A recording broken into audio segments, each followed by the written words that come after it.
여러분 안녕하세요. 오늘도 여러분과 함께 영상으로 말씀을 전하겠습니다. 오늘 본문 말씀은 마태복음 21장 1절에서 5절까지 말씀이고요. 여러분은 그 밑에 설명란 거기 말씀 나오는 거 꼭 참고하시고 우리 함께 가능하면 함께 읽습니다. 그들이 예루살렘 가까이 가서 감람산 벳바기에 이르렀을 때에 예수께서 두 제자를 보내시며 이르시되 너희는 맞은편 마을로 가라. 그리하면 곧 매인 나귀와 나귀 새끼가 함께 있는 것을 보리니 풀어 내게로 끌고 오너라. 만일 누가 무슨 말을 하거든 주가 쓰시겠다 하라. 그리하면 즉시 보내리라 하시니 이는 선지자를 통하여 하신 말씀을 이루려 하심이라. 일러스되 시온 딸에게 이르기를 내 왕이 내게 임하나니 그는 겸손하여 나귀 곧 멍에 매는 짐승의 새끼를 탔도다 하라 하였느니라. 아멘. 여러분 오늘 종려주일인 거 혹시 아시나요? 예수님께서 십자가 지시기 전에 예루살렘으로 입성할 때 사람들이 종려나무를 막 흔들면서 그렇게 예수님을 영접하고 환호했던 그런 날을 기념해서 이제 교회는 종려주일로 이렇게 지키게 됩니다. 종려나무 가지를 흔드는 것은 왕의 행차나 또 왕을 환호할 때에 백성들이 막 왕 만세를 외치면서 그렇게 종려나무를 흔들었다고 해요. 그래서 그들이 종려나무를 흔들었다는 것은 바로 예수 그리스도를 왕으로 그렇게 맞는다는 그런 말씀이죠. 여러분 예수님을 왕으로 맞는 그 백성들의 마음은 충분한 이유가 있습니다. 예수님은 사람의 왕과는 정말 다르신 정말 하나님의 아들로서 왕 중에 왕, 킹 오브 킹이라고 얘기할 수 있죠. 그죠? 하나님께서 이 땅 가운데 정말 예수 그리스도를 우리에게 보내주시는 것은 죄에서 자유함을 얻고 그리고 모든 하나님의 백성에게 정말로 자유를 선포하시는 그런 왕 되신 그리스도 그것을 보여주시는 거예요. 근데 사실은 그 백성들이 왕으로 맞이했던 건 좀 인간적인 생각이었죠. 어쨌든 많은 백성들이 그렇게 종려나무를 흔들면서 예수 그리스도를 환호했습니다.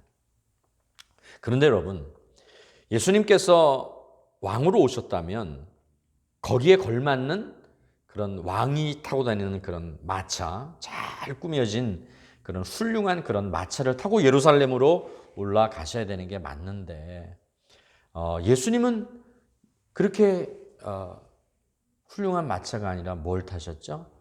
나귀 새끼를 타고 예루살렘으로 입성하세요. 여러분 왜 예수님께서는 나귀 새끼를 타셨을까요? 이게 굉장히 우리에게는 중요한 것을 말씀합니다. 여러분 보통 우리 사람들은 어떻습니까? 많은 사람들과의 관계 속에서 우리는 사실 좀 있어 보이는 거 좋아하지 않아요? 그죠? 사람들에게 기왕이면 이렇게 좀 자기가 다른 사람들에 비해서 좀 잘생기면 좋고 이쁘면 좋고 그러죠. 그리고 좀 없어 보이는 것보다 있어 보이는 거 훨씬 좋죠. 그러다 보니까 사람들은 사람들 앞에서 허례허식을 많이 합니다.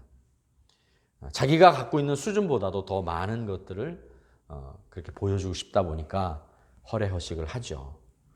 여러분 허례허식이라는 것이 왜 나오겠습니까?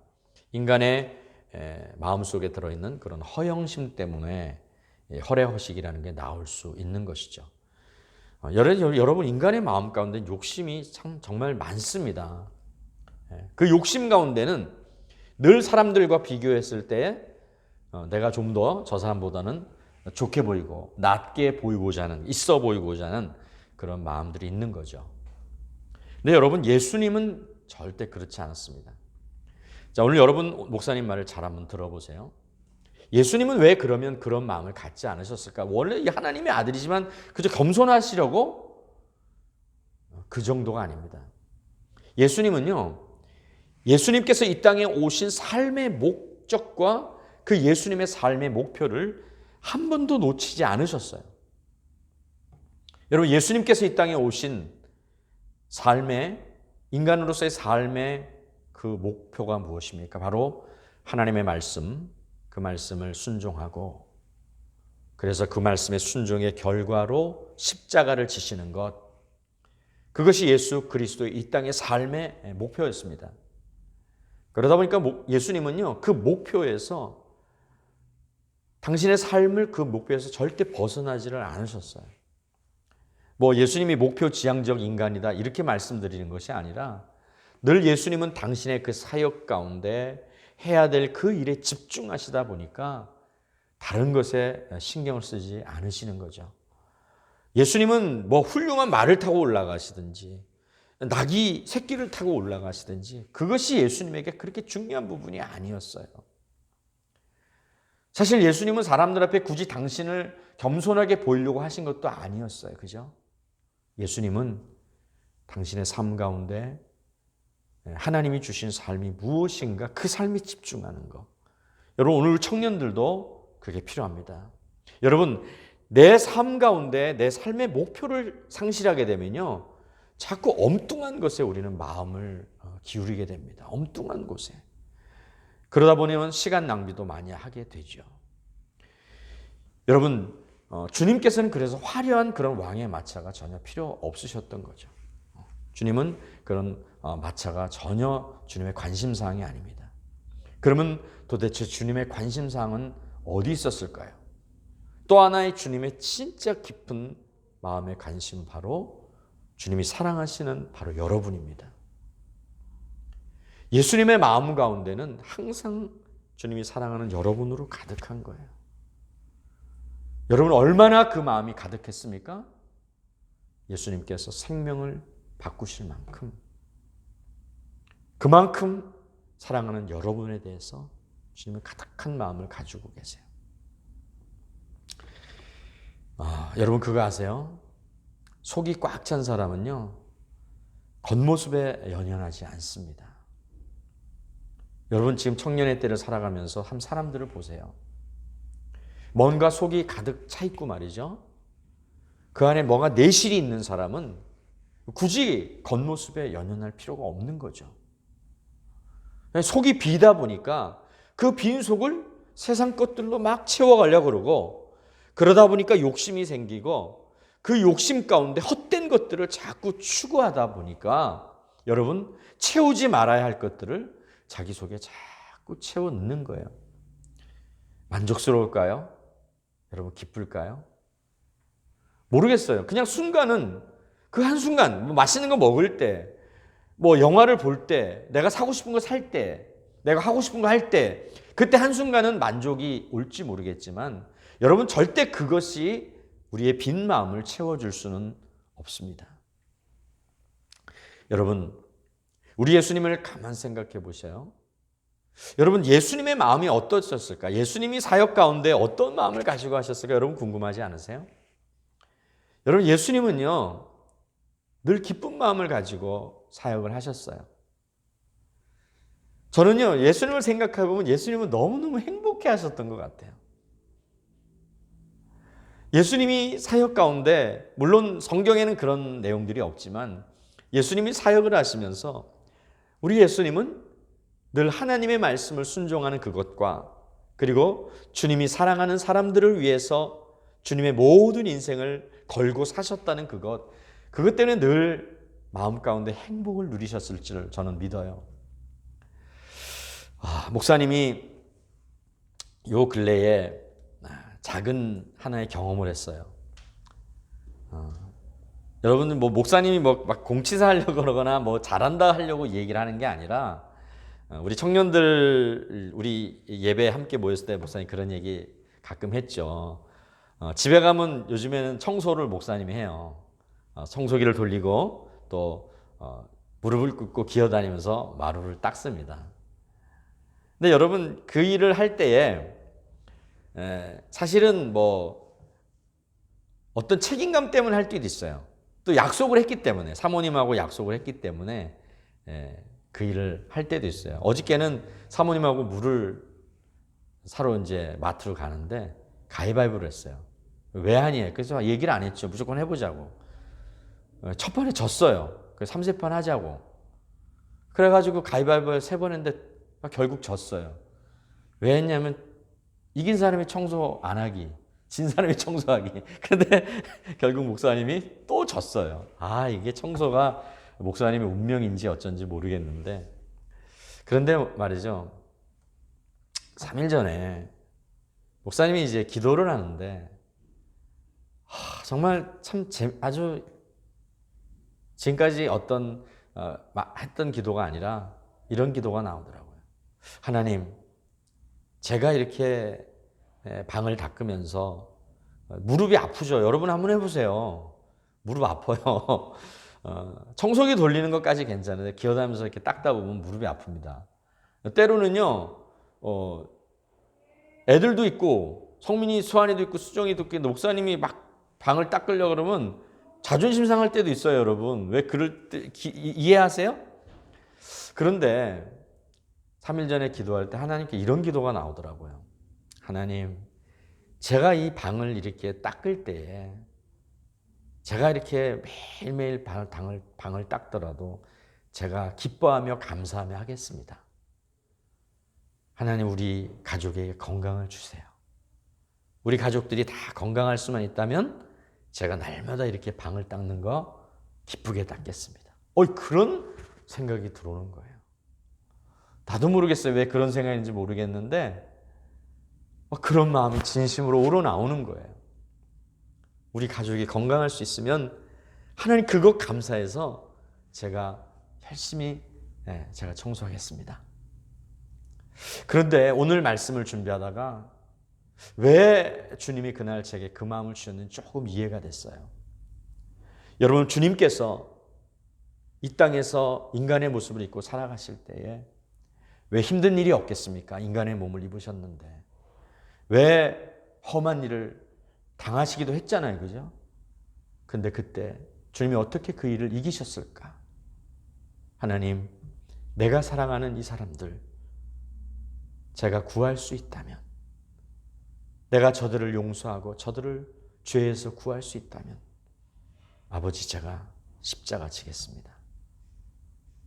물론 정말 아무것도 아닌 방 닦는 그것과 주님의 십자가를 비교할 수는 없지만 목사님이 그런 일을 하면서 진심으로 우러나오는 그 마음 가운데 우리 예수님의 마음을 조금 맛보았습니다. 여러분, 우리 예수님의 마음은 온통 여러분이에요. 우리 예수님의 마음은 지금도 온통 사랑하는 여러분으로 가득 차 있습니다. 뭐가 더 주님께 중요하겠습니까? 여러분들은 이제 성인이 되어서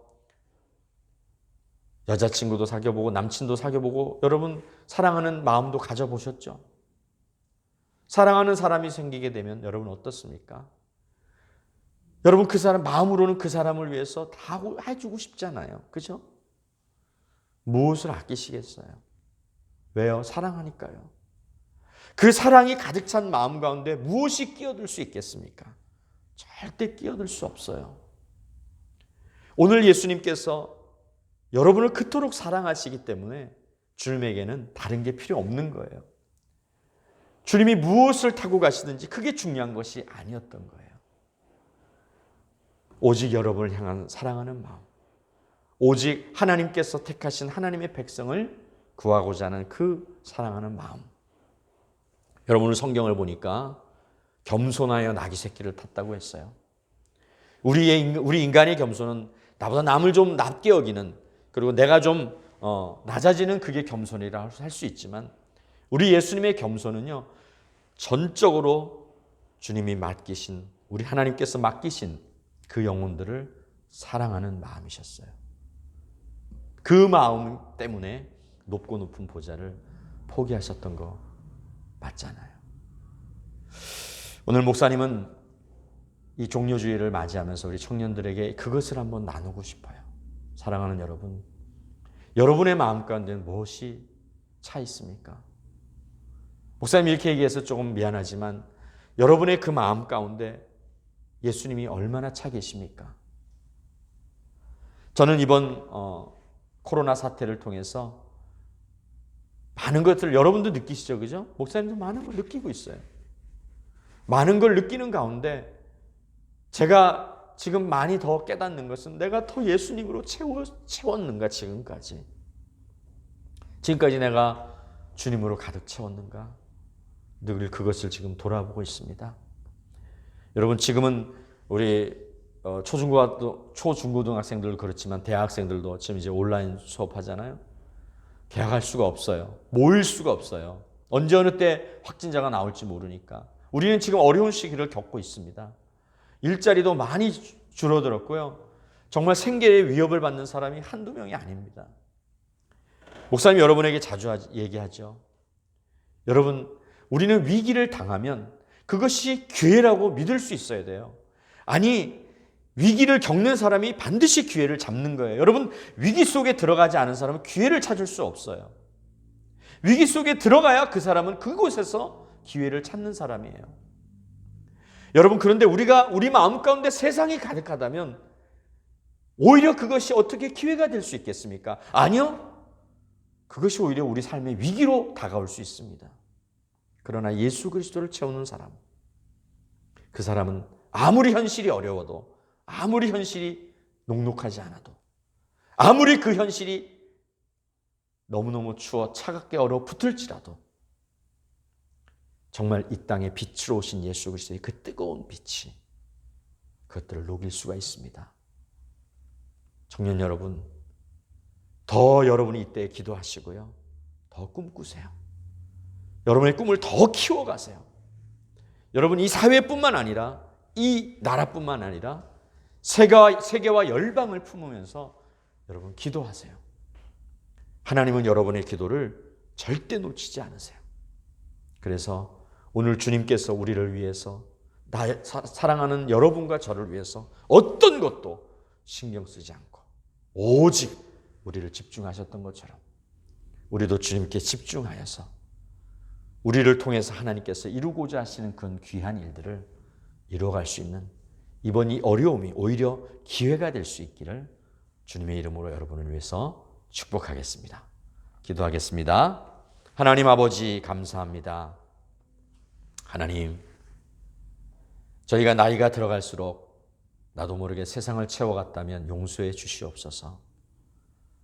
우리 가운데 들어차 있는 세상을 다 쏟아버리게 하시고 오직 예수 그리스도를 닮은 그 모습으로 우리 또한 그리스도를 채워가는 귀한 청년들이 되어서 헛된 것을 쫓아가는 것이 아니라 오직 그리스도의 삶을 닮아가는 저희들이 되도록 축복하여 주시옵소서. 예수님의 이름으로 기도드리옵나이다. 아멘. 이제 다음 주는 부활주일입니다. 그래서 우리 부활주일 예배를 교회에서 중고등부와 함께 1시에 연합으로 드릴 겁니다. 우리 청년들 가능하시면 몸이 아픈 분들은 안 되지만 가능하시면 다 모여서 부활주일 주님께 찬양으로 또 예배로 영광 돌립시다. 주일날 뵙겠습니다.